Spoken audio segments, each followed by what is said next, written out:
Yo guys, what's going on? Invin here. Today I'm going to be bringing you guys a breakdown for the Void Gauntlet. You guessed it, the Void Gauntlet is here, and of course I've been trying it out here in the public test realm for about an hour or two now, and I've come up with some very cool builds for it, but I'm going to finalize those, fine-tune them, and bring you guys some setups for it tomorrow, because obviously I want to get some good testing on the way. I've tried Outpost Rush, I want to try some high-end PvE content, I've tried duels, and I'll play some of that gameplay in the background of today's video for you guys as well, so you can kind of see what's going on here.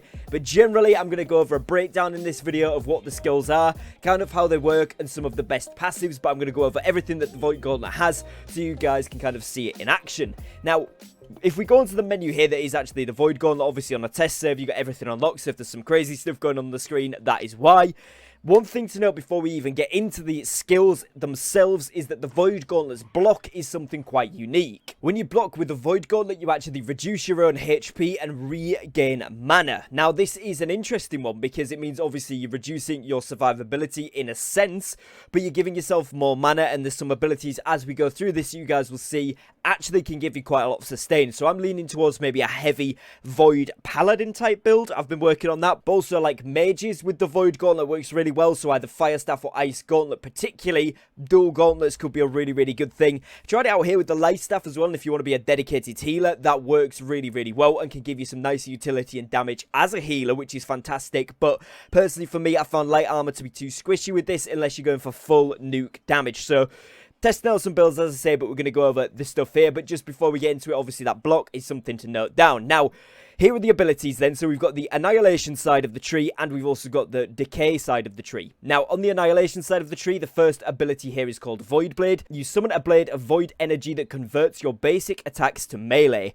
Tap basic attack to perform a quick slash that deals 100% weapon damage, or hold to perform a thrust attack that deals 150% weapon damage. Both attacks inflict disintegrate on successful hits, dealing 5% weapon damage per second and reducing damage absorption by 5% for 8 seconds, which stacks up to 3 times at a total of 15-second duration. So, there's 15-second duration on the end there is how long the blade actually lasts for, and as you guys will be able to see from some of this gameplay here, the 5% weapon damage per second and reduced damage absorption is really good for burning down targets with this setup. I know this is a 1v1 environment, and this setup, particularly that I've got equipped right now, is super good for 1v1s, but there is also some obviously better stuff for that big, large-scale PvP, but PvE-wise, this is very good.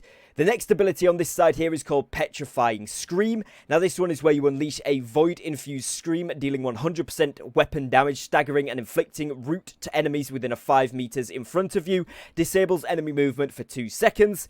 And finally, on the Annihilation side, you've got Oblivion. Oblivion is where you summon a circular rift of void energy at your feet that deals 30% weapon damage per second to enemies and grants empower to self and friendlies, increasing damage by 20% in a 5-meter radius for 6 seconds. So very cool abilities. In terms of upgrades for those abilities, for the Void Blade, you've got Fortified Blade, which grants Fortify on start, increasing damage absorption by 20% for 5 seconds. You then have the second upgrade here, which is plus 10% critical damage on Void Blade attacks.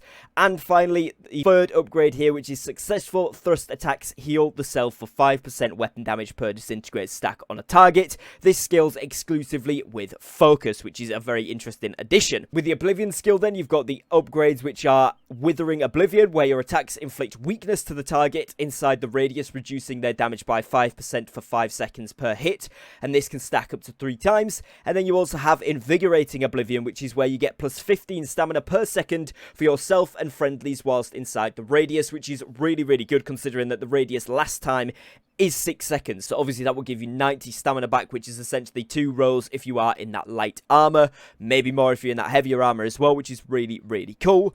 And then of course your Petrifying Scream upgrades, which are Bone Chilling Voice, which is the root duration increased by 1 second on targets below 50% HP, and Fortifying Echoes, which is grant you a fortify for each enemy hit, increasing damage absorption by 10% for 10 seconds per hit, stacks up to 3 times. Now, in terms of the passives on this side then, these have got got some really, really good passives, so I'm just going to go over them here. You've got Forsaken Pact, which is plus 10% damage while below 50% mana. You have Keen Confidence, which is plus 10% critical chance while above 50% health. You have Refreshing Precision, which is plus 10% cooldown reduction on all abilities on critical hit. Keen Humility, which is plus 10% critical chance while all abilities are on cooldown. Empowering Proximity, gaining power while casting abilities within 5 meters of the enemy, increasing damage by 10% for 5 seconds, which stacks up to 3 times. Efficient Harvest, which is Harvest Essence health drain is reduced by 50% while below 25% mana. For those of you wondering, I think that Harvest Essence is the block. I actually think that's what they've called the block here, because I was trying to work this out for ages. There's no ability with that, no passive with that. So I think that means that basically your block health drain is reduced by 50% when below 25% mana, which is really, really good.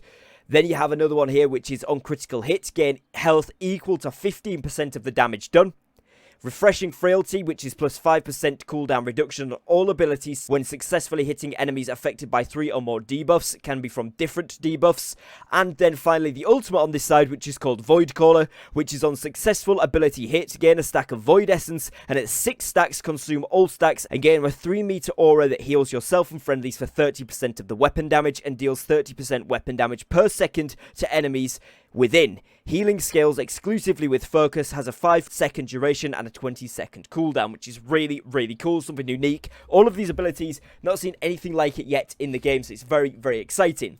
Next, I'm going to move on to the Decay side of stuff here, so you guys get a full overview of the Gauntlet. So the abilities on this side are Orb of Decay, which is fire an unblockable orb that passes through enemies, dealing 100% weapon damage and inflicts Disintegrate, which deals 5% weapon damage per second and reduces damage absorption by 5% for 8 seconds. And this can stack up to 3 times, which means 15% damage and 15% less absorption. At max range, it transforms into a healing orb and returns, healing friendlies for 20% of the weapon damage per second for 5 seconds. Healing scales exclusively with focus. So very, very cool. You've then got Baleful Tether, which is firing a projectile that tethers you to an enemy, weakening the enemy and empowering you by 4% per second at 20% maximum. The tether ends if the target moves beyond 15 meters and has a total of 10-second duration there. And finally here you've got Essence Rupture, which is when you fire a projectile that inflicts Essence Rupture for 10 seconds, healing anyone that hits that target for 20% of the damage they do. Does not apply damage over time. Very interesting. So of course with these abilities you have upgrades. So obviously on Orb of Decay here you have Draining Orb, which is gain plus 5% mana per enemy hit by the orb.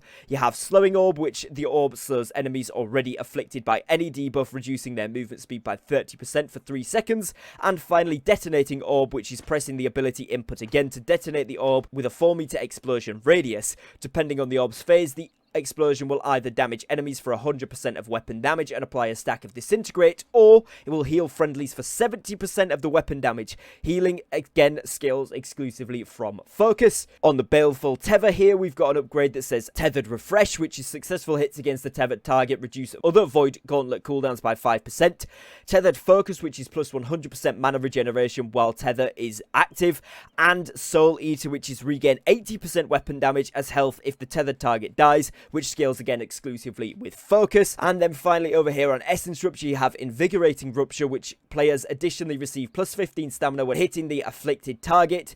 You also then have a second upgrade here, which is called Overflowing Essence, which is friendlies within 4 meters of the afflicted target are healed for 80% of your weapon damage when Essence Rupture ends. And again, this scales exclusively with focus. So a lot of the stuff here, you guys can see that this scales with intelligence and focus. Obviously, intelligence being the higher scaling factor in terms of damage. But as you guys will be able to see, a lot of the abilities, healing capabilities, even some of the damage and utility stuff here, primarily scales off that focus, which is amazing. It gives healers a very, very good stand-in. I think they're going to be quite powerful when this does drop. But I do like the field that it's filling. It's kind of filling, pardon the pun, the void in the field, as it were, where healers didn't have too much utility. They couldn't really do much damage with the Ice Gauntlet. So the Void Gauntlet comes in there, fills that space, and kind of really adds a lot of utility, a lot of gameplay mechanics to this.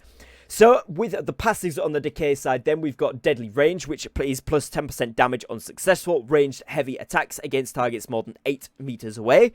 You have Radiant Efficiency, which is mana costs are reduced by 25% whilst above 50% mana. You have Fervent Thirst, which is plus 5% mana per successful ranged light attack against targets afflicted by Void Gauntlet debuffs. You have Refreshing Harvest, which is cooldowns are reduced by 10% per second while performing Harvest Essence. And again, this is where the block comes in. I think that's what they're calling the block, the Harvest Essence. So bear in mind that means that cooldowns are reduced by 10% per second while blocking, which is really, really cool. You then have Leeching Bolts, which is healing from ranged heavy attacks, is increased by an additional 30% of the damage dealt if the target is below 50% HP. Extended Suffering, which is successful ranged attacks, increase the duration of non-crowd control debuffs you have applied by 10%, and Mending Evasion, which is dodging with full mana, heals you for 80% weapon damage, scales exclusively from focus with a 20-second cooldown. And then finally the ultimate on this side, which is called Glimpse of the Void, which is a very cool name, and this is gain a stack of Void Essence per successful ability hit. At 4 or more stacks, your next successful ranged heavy attack will instantly reset all Void Gauntlet cooldowns and remove all stacks. This has a 15-second cooldown. So there's some really cool builds. As you can imagine, this fills a lot of utility roles, healing roles, damage roles, honestly just absolute Annihilation rolls, pardon the pun again, with of course the Annihilation tree there. But this Void Gauntlet is amazing. It doesn't seem to be too ridiculously OP. Obviously people with traditional mage builds can melt you. Obviously if you've got that light armor on, traditional CC builds are going to melt you because they're going to be able to get close to you regardless of what armor you've got on. Obviously you're going to be able to fight back a little bit more, but I'm going to test this out for another day or so, see just quite how overpowered this is or not, and I'll bring you guys a class setup for this tomorrow on whichever decides to be my favourite class. So we'll keep testing it, kind of working out the abilities to the best of their abilities and kind of making sure I've got all of the abilities on lock, the cooldowns on lock, what each of the passives do down to a T. But I just wanted to bring you guys this overview so you can all get involved, see what the Void Gauntlet's about if for whatever reason you don't have a PTR in your region, or of course you're in a queue because some of these now are in huge queues. So hopefully you guys have enjoyed today's video. Be sure to subscribe down below if you are new to the channel, as it really does help support my channel here and my content. I'd love to have you here as part of the channel community. I do upload every single day, so having you here for that would be amazing. Also make sure you drop a like, because that massively supports me and my content as well. Other than that guys, as always, thank you very much for your time. Thank you for watching. Take care and peace.